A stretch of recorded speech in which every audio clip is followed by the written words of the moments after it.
in the back end to make it hard on opposing quarterbacks? Well, I think it's everything. It's not just the back end. They're disruptive. Coach Arnett does a really good job with his system. They've got good players, and they've got veteran players that know their system very well. They mix things up. They confuse the quarterback. That they're a really good defense, and they've proven that. Statistically, you can see that. So, good players up front, mix things up, confuse the quarterback. And again, I think the system itself really puts their kids in a really good position to succeed.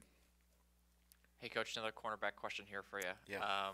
So with Colby Richardson, I saw he got a little bit banged up last week against Southern. What's sort of the status with him heading into this game?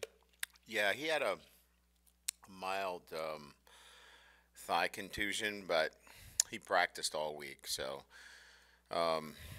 really responded well, and yeah, he's good to go. He's practiced all week.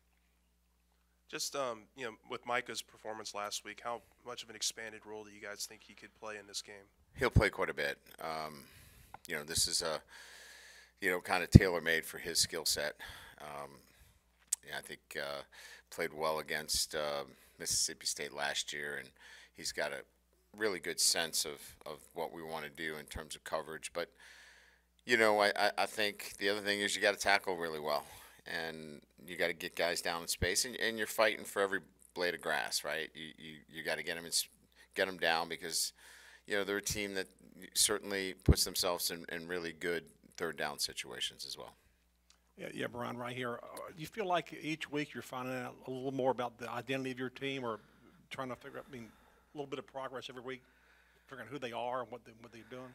Yeah, there's no doubt this is discovery each week, good and bad.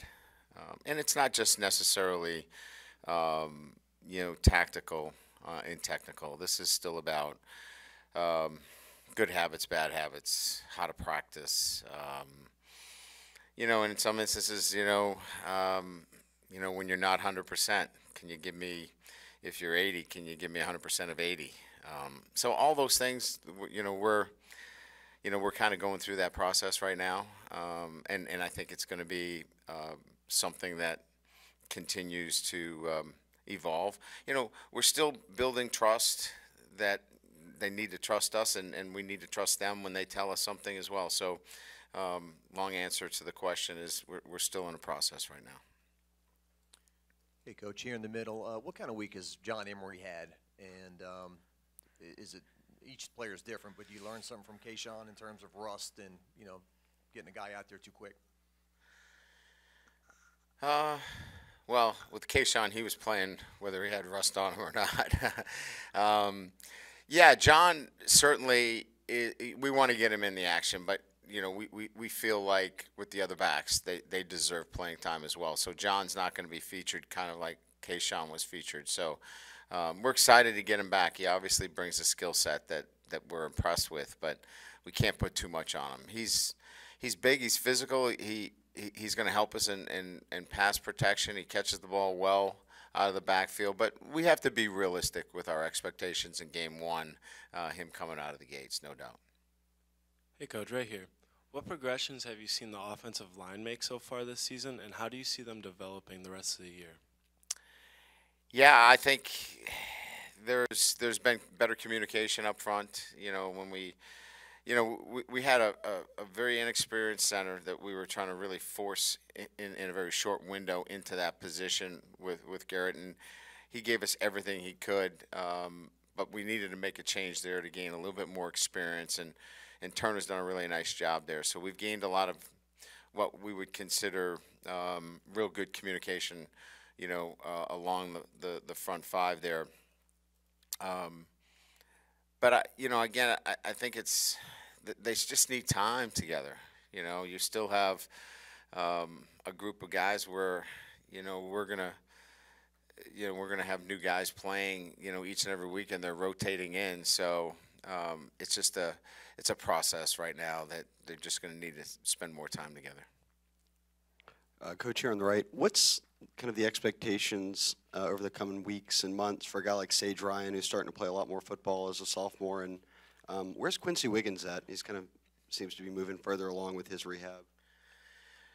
Yeah, so Sage, has been playing more. I just think consistency and performance for him each and every week is going to gain him some more playing time. He's showing up, in practice with consistent performances. So it's, he's got to unseat, Brooks, Ward. There's talented guys. Foucher's coming back in another week or so. So it's a deep group back there. So elevating his performance is what he has to do during the week of practice, and he's doing it. And so I think you'll see more of him. He's got to be involved in every special teams as well. But we like what he's doing. As you know, he's coming off a Liz Frank sprain, Quincy, that is. We're going to get him involved in some special teams this week. I wouldn't say he's 100%. He's probably, somewhere 80, 85%, but he's going to play this week and help us in some special teams. And I think by next week he should be close to 100%. Brian, with Xavier Hill, is it right that he could play this week? He is eligible to play this week. That's correct. So he'll be in the rotation. Well, Yeah, he'll be in the fit into depth. things? He'll be in the depth. I'm not saying and committing that he'll be playing for us, but he's in our depth. That's correct. What position would he kind of slide in at? Maybe? He's going to be working at one of the guard positions. Coach, I think you talked about this Monday, but when you're defending their offense, is the challenge if we drop too many back, then they hit us with a draw play, or they can run it for 5-10 yards? Is that kind of the challenge in trying to defend this offense? Everyone says air raid, but they can run it as well, right? Yeah, they run it effectively, and so if your edges are too soft and you're just in a 3-man look, and if the numbers equal, if it's 5 for 5, they're 5 offensive linemen for your 5 guys.